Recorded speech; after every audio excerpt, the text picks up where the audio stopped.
참 뭐랄까요? 아이를 낳기 어려운 난임 부부 고통은요, 이루 말할 수가 없어요. 그런데 이들 부부에게 이런 불행, 고통이 찾아옵니다. 최단비 변호사님. 네, 이 얘기는 2000년대 중반으로 거슬러 올라갑니다. 서울의 한 대학 무용과 여학생인데요. 이 학생이 대리모 알선 인터넷 카페를 통해서 피해 부부를 만나게 됩니다. 네. 이 피해 부부는 난임으로 좀 고생을 하고 있던 부부였어요. 네. 그래서 이 피해 부부와 이 무용과 여학생이 대리모 계약을 체결을 하고요. 강남의 한 산부인과에서 이 부부의 시험관 시술을 통한 배아를 이 여학생에게 이 대리모에게 착상을 합니다. 10개월 뒤에 이 여학생 대리모죠. 아이를 출산을 했고요. 8천만 원을 받고 이 아들을 부부에게 넘깁니다.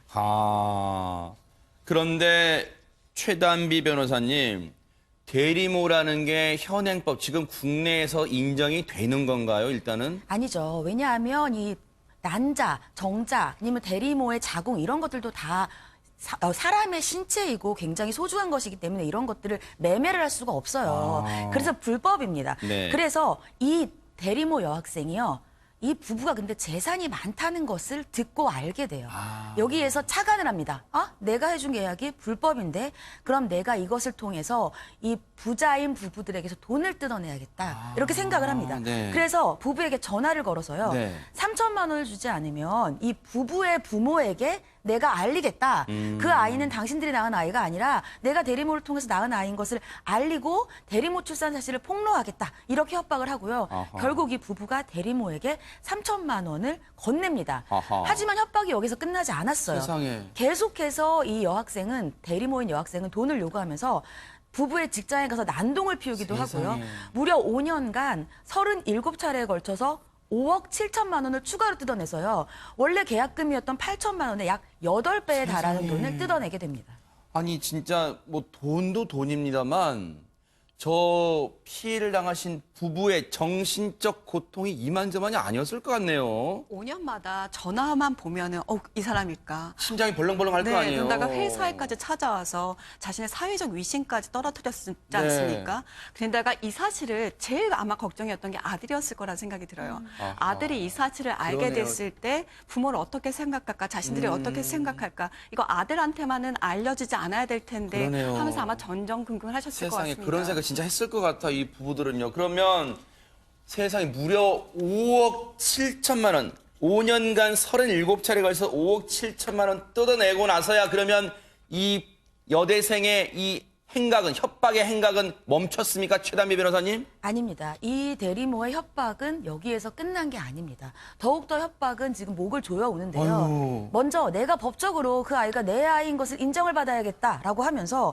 가정법원에 대리모로서 출산을 해서 이 부부에게 넘겨준 아이와 본인이 친자관계가 있다라는 친생자관계 존보 확인의 소송을 제기를 합니다. 여기다 더해서 부부에게 문자 메시지를 보내요.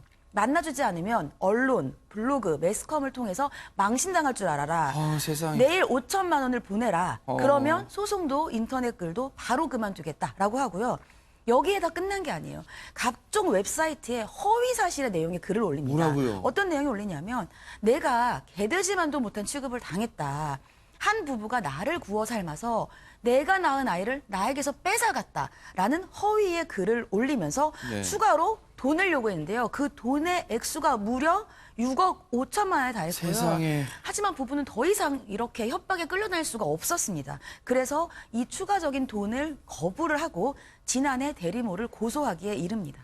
얼마나 이 고소하는 지경에 이르기까지 얼마나 정신적, 물적 고통이 컸겠어요. 그런데 이인철 변호사님, 앞서 우리 최단비 변호사님 말씀한 것 중에 이 대리모가 가정법원에 친생자 관계 존부 확인 소송이라는 걸 제기했다. 이게 어렵게 들리는데 이게 무슨 말인가 대체? 쉽게 말하면 DNA는 원래 엄마 아빠의 DNA입니다. 엄마의 난자, 아빠의 정자를 그러네요. 착상해서 이 여성은 이제 대리모가 되는 거죠. 출산만 대신하는 건데 나중에 이제 이런 사건이 가끔 있거든요. 이 아이가 누구 아이냐? 원래 계약한 엄마 아빠는 자신의 DNA고 이제 돈까지 계약 줬으니까 당연히 이제 아이를 키울 수 있을 거라 생각하는데 대리모 같은 경우는 자신의 아이라고 생각하는 경우가 있어요. 그리고 소송까지 합니다. 네. 그리고 자신의 친권과 양육권을 인정하고 뭐 이제 뭐 합의금이라든지 네. 양육비를 달라 이렇게 이제 주장을 하거든요. 그럼 이 재판에서는 누가 이길까요?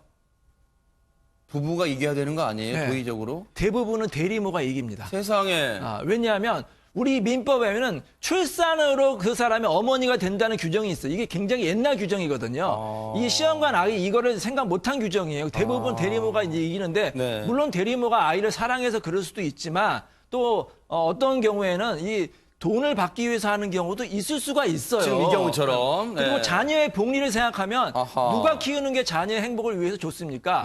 이렇게 돈을 요구하는 대리모가 키우는 게 좋습니까? 아니면 원래 정말 아이를 원해서 키우기를 원하는 부모는 이거를 따져봐야 되는데 너무 법의 형식적으로 출산에 의해서 된다기 때문에 어머니한테 가는 경우가 있거든요. 네네. 물론 이제 뭐 정말 아이를 사랑해서 대리모가 키워서 좋은 경우도 있지만요. 네. 이 사건도 마찬가지 아닙니까? 네. 계속해서 이 대리모가 거액을 요구하고 뜯어내고 과연 이 대리모한테 아이를 키우는 게 정당한 것인지 그러니까요. 다시 한번 우리가 합리적으로 생각을 해야 한다고 아마 생각합니다. 많은 시청자분들도 지금 이인철 변호사님 말씀에 수긍하실 것 같아요. 그런데 최단비 변호사님, 그 대리모라는 사람은 이 아이가 내 아들입니다라고 소송을 했는데 이 피해를 당하신 부부도 고소를 했잖아요. 네. 어떤 혐의로 고소를 했을까요? 이 부부 같은 경우에는 아까 들으셨겠지만 거의 5년 넘게 계속해서 협박을 하고 돈을 달라고 요구를 받았잖아요. 네. 그래서 공갈, 그리고 상습 협박, 그리고 이상한 인터넷 글을 올린, 허위에 올린 글에 대해서 명예훼손으로 고소를 했습니다. 그래서 이 여성이 재판을 받고 있었는데요. 네.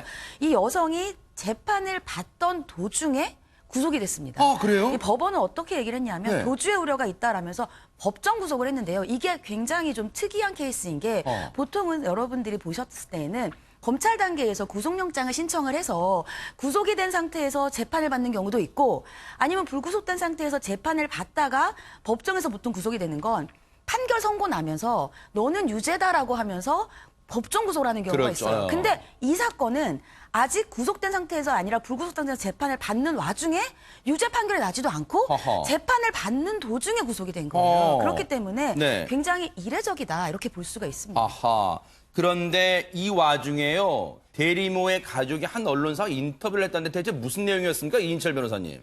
이 대리모가요. 돈이 떨어질 때마다 이 부부한테 전화를 하는 거예요. 네. 계속해서 알리겠다. 언론에 알리겠다. 인터넷 알리겠다. 네. 5천만 원을 보내라. 그래서 무려 추가로 요구한더니 6억 5천만 원입니다. 그러니까 이 부부가 얼마나 정말 큰 고통을 받았겠습니까? 네. 이 대리모한테 전화만 와도 정말 놀랄 거예요. 그러니까요. 그런데 또 아이를 생각하면 또 어떻게 법적으로 할 수도 없고 오죽하면 법원에서 법정 구속 안 시키거든요. 네. 법원에서 이 여자의 굉장히 재질이 안 좋다고 봐서 법정 구속을 한 것으로 보입니다. 아무리 자기 딸이라지만 어른들이 어린 대학생을 괴물로 만들었단 말을 어떻게 해요? 뜯어놓은 이 피해만도 어디 정신적 고통을 어떻게 지금 이 보상할 겁니까? 그런데 김기혁 아나운서 이 여성 관련된 사건이 또 있다는데 이게 무슨 말인가 대체? 네, 맞습니다. 이 여성 완전 동해 번쩍 서해 번쩍입니다. 해외에서도 무리를 일으켰습니다. 2015년 필리핀에서 이 한인 동포들에게 제안을 합니다. 가짜 명품 가방을 만들어서 한국으로 밀수입을 하자. 이렇게 네. 일을 함께 하자고 제안을 합니다. 네. 그래서 당연히 돈을 빌렸겠죠. 하지만 이 여성 이런 사기 혐의를 받고 있는 이 여성이 과연 돈을 갚았을까요? 갚지 아하. 않았죠. 예, 갚지 않았기 때문에 네. 동포들이 이 여성의 집으로 몰려갔고 네. 이걸로 인해서 필리핀 한인 사회에서 큰 이슈가 됐다고 하는데요. 아하. 왜냐하면 그때 당시 신고로 인해서 코리안 데스크 영사관 직원, 해당 직원, 한인회 회장까지 출동을 했다고 합니다. 네. 예, 어쨌든 이렇게 해외에서도 무리를 일으켰습니다. 필리핀에서 사기칠 때도요, 자기가 대리모 했었는데, 재력가 집안의 대리모였기 때문에 돈 가는 건 걱정 마라, 이런 얘기도 했답니다. 그런데 이 사건도 최단비 변호사님 지금 병합해서 지금 재판을 받고 있다는데 어떻게 되고 있습니까, 지금? 맞습니다. 이 여성이 한국으로 돌아왔어요. 그러니까는 그 피해자들이 한국으로 따라와서 한국에서 고소를 했고요. 고소를 해서 불구속으로 사기로 기소가 된 상태에서 아까 그 피해 부부까지도 같이 고소하면서 함께 기소된 사건입니다. 정말로 법이 살아있다는 걸 보여주기 위해서는요, 이렇게 몹쓸 행동, 남에게 피해를 줬던, 물적, 정신적 피해 줬던 사람 반드시 엄단해야 됐다. 엄발에 쳐야겠다는 생각도 해봅니다.